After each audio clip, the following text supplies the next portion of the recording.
Hey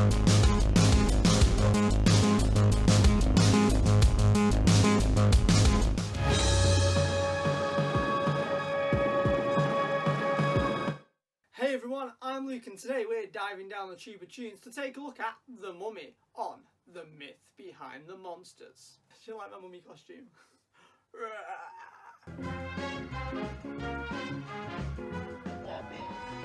The myth behind the monsters. The Mummy first appeared in the 12th episode of the first season of Scooby-Doo, Where Are You? In Scooby-Doo and the Mummy 2.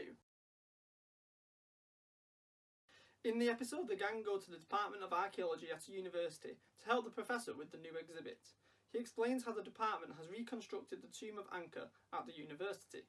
Dr. Najib warns them all of the mummy's curse, that Ankha will come to life and turn anyone responsible for moving him from his tomb into stone. Shaggy asks about a coin on display that the professor has yet to unravel the mystery behind. The gang decide to pick up some sandwiches for the evening from the malt shop downtown. After they go, the professor hears a crash and discovers the Mummy of Ankha is gone. And I know what you're thinking. What kind of sandwiches? Fred, Daphne and Velma order hamburgers. Not the most original, but classic. Scooby and Shaggy, they order liverwurst and ice cream sandwiches. Now that sounds tubular. But when Shaggy goes to pay, he uses the coin from the museum that he accidentally took. So he takes the coin back to the professor and forgets to pay the extra 50 cents. Not cool, Shag. When they arrive back at the university, they discover the professor has been turned to stone by the mummy, missing from his sarcophagus. The gang split up to look for clues, and of course, this leads to Shaggy, Scooby and Velma being chased by the mummy, who seems to want Shaggy's coin. Meanwhile, Fred and Daphne discover Dr. Najib has been turned to stone. When the gang reunite, they find that the mummy has kidnapped Scooby and turned him to stone. He was so young. But then Scooby digs his way out of a shed where he had been held captive, and the gang start to realise that things aren't quite as they seem. As the gang do some more research about Ankha, they find a connection between the coin and a statue, only to be interrupted by Ankha himself.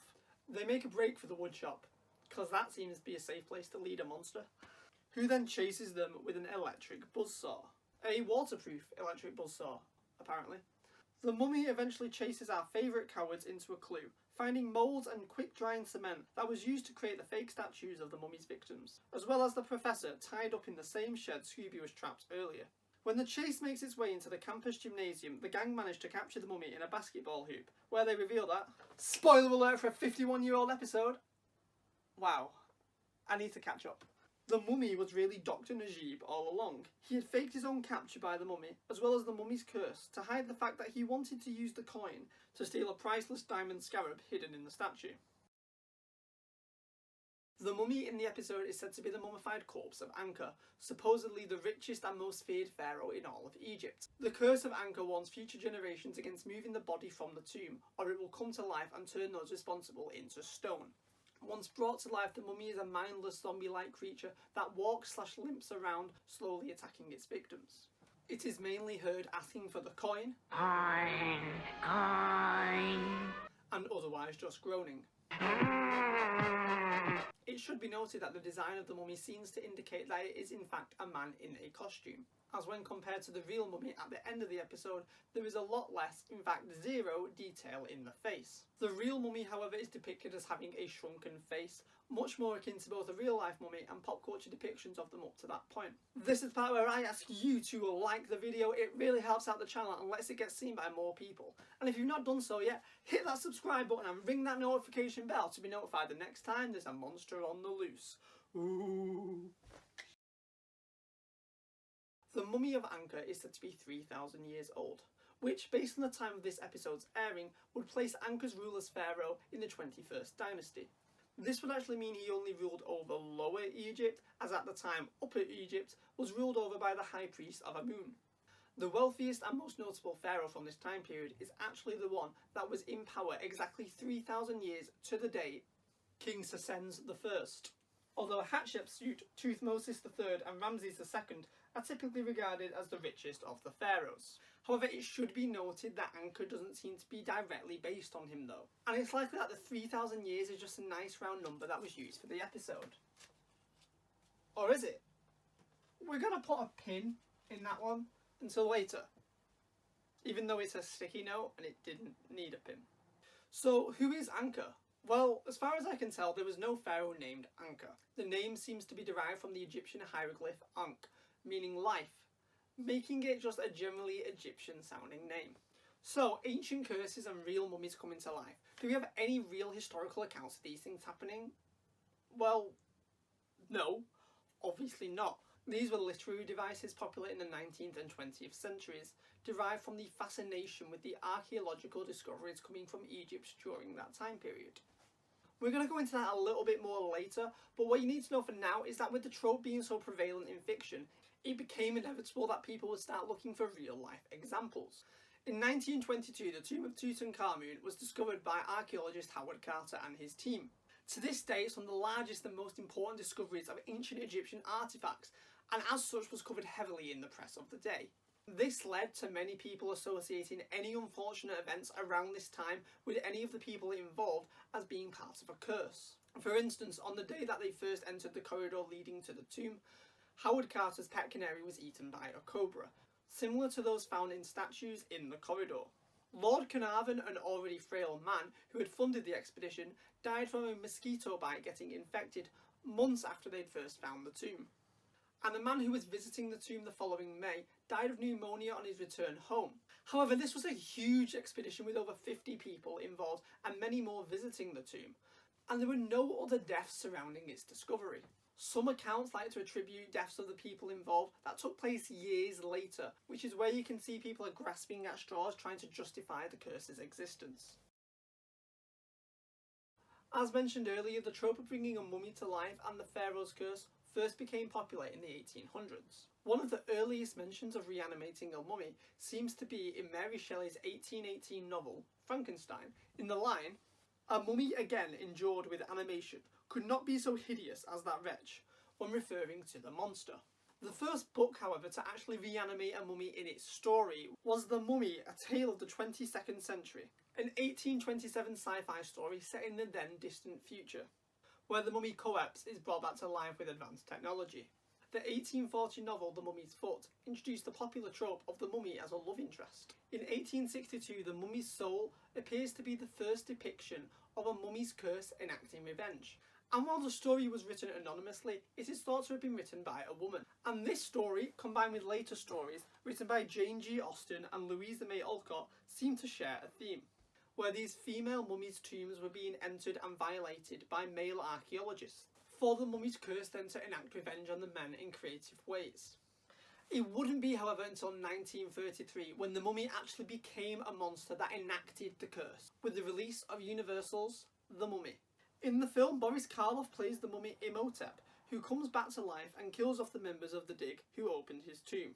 Despite the iconic image of Karloff in the bandages, he is only seen alive in them during one scene, and spends the rest of the film sans makeup, with the characters not realising he is the mummy. In 1940, however, Universal would launch a new mummy franchise in The Mummy's Hand, starring the mummy Charis. Again, this mummy would spend the duration of its movie, as well as its sequel, The Mummy's Tomb, killing those involved in opening his tomb. However, unlike Imhotep, Charis spends the duration of the film in the iconic bandages. The mummy here is shown to be incredibly slow and walks around in a trance-like state. And due to the burns he receives in the first film's climax, he spends the remaining 3 films in the franchise walking with a limp. The mummy's love interest in these films is the Princess Ananka, who originally only appears in flashback, but would then be seen as a mummified corpse and be reincarnated as a modern-day woman that would be reunited with Charis. It is possible that the name Ananka is where the name Ankha used for the mummy in this episode was derived, in addition to the Egyptian hieroglyph Ankh. And did that say 3,000 years ago? Maybe that's where the episode got the date from. In 1959, Hammer Films opted to remake Universal's mummy films in their film, The Mummy, which combined plots of the movies The Mummy's Hand and Tomb, as well as drawing elements from the other movies. As such, Charis in total appeared in 5 films and is the most influential mummy out there, and it is this version that the Scooby-Doo monster draws the most from. Being that the mummy is considered to be one of the most classic monsters, and that it's from the original series of Scooby-Doo, this version of the mummy has been featured countless times throughout the franchise. He can be seen in the comics Somebody's Mummy, which is a retelling of the episode, featured in Gold Key Comics' Scooby-Doo Where Are You issue number 7, released in 1971. As well as Big House Brouhaha from DC Comics' Scooby-Doo issue 50, where the mummy is one of the many monsters the gang meets in prison. He, or at least his design, is featured in various books including the colouring activity book Scooby-Doo and a Mummy 2, released by Landell, is based on this episode. And the Dalmatian press book Scooby-Doo and a Mummy 2 is also based on the events of this episode, being a short adaptation of it. In Scooby-Doo and the Goblin King, a real mummy using his design is seen in the bar scene, along with various other monsters from throughout the franchise's past. The Lego set Mummy Museum Mystery is loosely based on this episode, with the mummy set in the sarcophagus and the mummy's identity being Dr. Najib. The mummy in the set, however, is after stealing some jewels and not the coin as in the episode. Although I suppose he is really after stealing a jewel, the diamond scarab, and additionally wears a headdress to allow for extra customization in the Lego set. The Lego Blowout Beach Bash movie begins with the gang solving the case seen in the episode and uses the figures from the Mummy Museum Mystery set. A 2017 Halifax commercial features the gang up against a mummy, which seems to be heavily based on the Mummy of Ankha. Nice work, And as usual, the mummy is seen in concept art and various forms of promotional material over the years, and has been adapted into various different figures. Thanks for watching this week's The Myth Behind the Monsters. Tune in next week when we take a look at the history of witchcraft and zombies. I hope you enjoyed this video. If you did, please give us a like. And what did you think about all these mummies and their curses? Spooky, right? Well, let me know down below. And I just want to let you know that here on the channel we're celebrating Scoobuary, so that means all month we're going to have lots of Scooby-Doo videos. We're getting very excited for the release of the new Sword and the Scoob movie. We've done a trailer breakdown, and I will of course be reviewing it when it comes out. I know it's been a while that I've made one of these videos, I apologise for that, but don't worry, this month there's going to be 3, so that means there are 2 more to come. And if you don't want to miss any of that, well, why don't you hit that subscribe button and ring that notification bell to be notified the next time we dive down the tube of tunes this Scoobuary. Alright everyone, cheers. Thanks for watching Tube of Tunes. If you want more from the channel, hit subscribe. If you want to keep up to date with what's going on, follow us on our socials. Hope you liked it. Cheers.